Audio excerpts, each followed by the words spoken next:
আসসালামু আলাইকুম। আজকে আমাদের দেশে ধর্মের অবস্থাগুলো দেখেন। আপনি আমাদের দেশের হুজুর পীরের কথা আমি বলতেছি। দেখেন আমরা ধর্ম কিভাবে মানি। আপনি বলতেছেন কোরআন হলো আল্লাহর বাণী, হাদিস হলো রাসূলের বাণী। তাহলে মালিক দুইজন, রব দুইজন। আল্লাহ সাল্লাম কে? আল্লাহ সাল্লাম হইল, ধরে নেন একটা বাদশাহ একটা চিঠি পাঠাইলো তার রাজ্যের জনগণের জন্য। চিঠিতে লিখছে কি? জনগণের জন্য লিখছে। চিঠিটা যে লোকটা নিয়ে আসলো সেই লোকটার কথা শুনবে, নাকি যে চিঠি লিখছে বাদশাহ তার কথা শুনবে? এখন বাদশাহ হচ্ছেন আল্লাহ।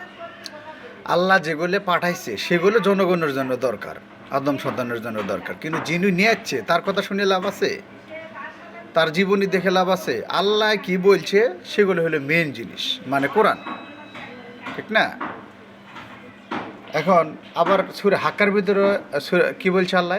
সূরা হাক্কা ৪৪ নম্বর আয়াত বলতেছে যে হলো আমার রাসূল যদি আমার কথা ছাড়া একটা কথা চালায় দিত তার হাত ধরে ফেল দিতাম, আমার কথা ছাড়া একটা কথা বললে তার কন্ট্রোলে আমি ছিন্ন করে ফেল দিতাম।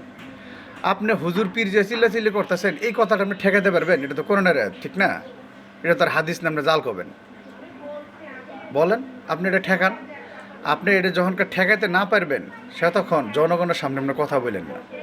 আপনি যদি এটা ঠেকাতে পারেন যে আল্লাহ বলছে সূরা হাক্কা ৪৪ নম্বর আয়াত যে আমার রাসূল যদি আমার কথা ছাড়া একটা কথা চালাই দিত তার হাত ধরে ফেল দিতাম, আমার কথা ছাড়া একটা কথা বললে তার কন্ট্রোল ছিন্ন করে ফেল দিতাম। আপনি যে বলতেছেন যে হলো কোরআন হলো আল্লাহর বাণী, হাদিস হলো রাসূলের বাণী, তাহলে এই যে মিথ্যাচারটা কতদিন আর করবেন বলেন?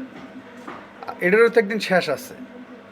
আপনারা অপেক্ষা করেন, শিগগিরই জনগণের কাতারে এসে আপনারা দাঁড়াবেন। আর হলো সতর্ক হন যে জনগণের সামনাসামনি যেন আপনারা না হন এগুলি নিয়ে। কারণ এই মিথ্যাচার দিয়ে বেশি দিন আর টিকতে পারবেন না। এক সময় এই বাংলাদেশের থেকে দেশের বাড়ির টাকা পাঠাবার গেলে 20 টাকা পাঠাবার গেলে শারীরিকভাবে যাওয়া লাগছে, আর এখন 20 টাকা পাঠাইলেও শারীরিকভাবে যাওয়া লাগে না। আগের দিন ভুলে যান।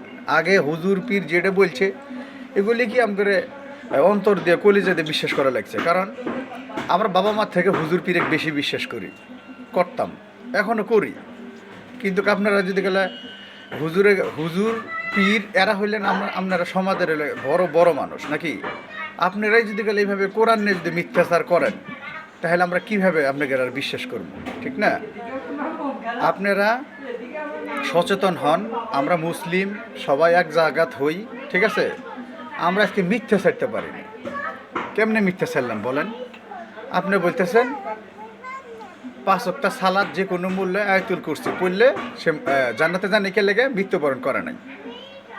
আবার কি আল্লাহ বলতেছে মুমিনের জানমাল দিয়ে জান্নাতকে করাই করি, ঠিক না? আবার এই হাদিসের ব্যাপারটা যদি গেলে ধরেন, আল্লাহ বলল সূরা বাকারা ৭৯ নম্বর আয়াত যে যারা এই ধর্মের অন্য কিছু নিয়ে আসে তারা অভিশপ্ত। যারা নাকি ধর্মের অন্য কিছু নিয়ে এসে বলে যেটা আল্লাহর পক্ষ থেকে আসছে তারা অভিশপ্ত, দুনিয়া তো পরকালও। তাহলে কথা হচ্ছে যে আল্লাহ কীভাবে বলতেছে, আমি কিভাবে বলতেছি? আপনি যা বলবেন কোরআন থেকে বলবেন, এটাই হইল আমাদের মেন বিষয়। কারণ কোরআনের কথাগুলো তো আপনি ঠেকাতে পারবেন না, ঠিক না?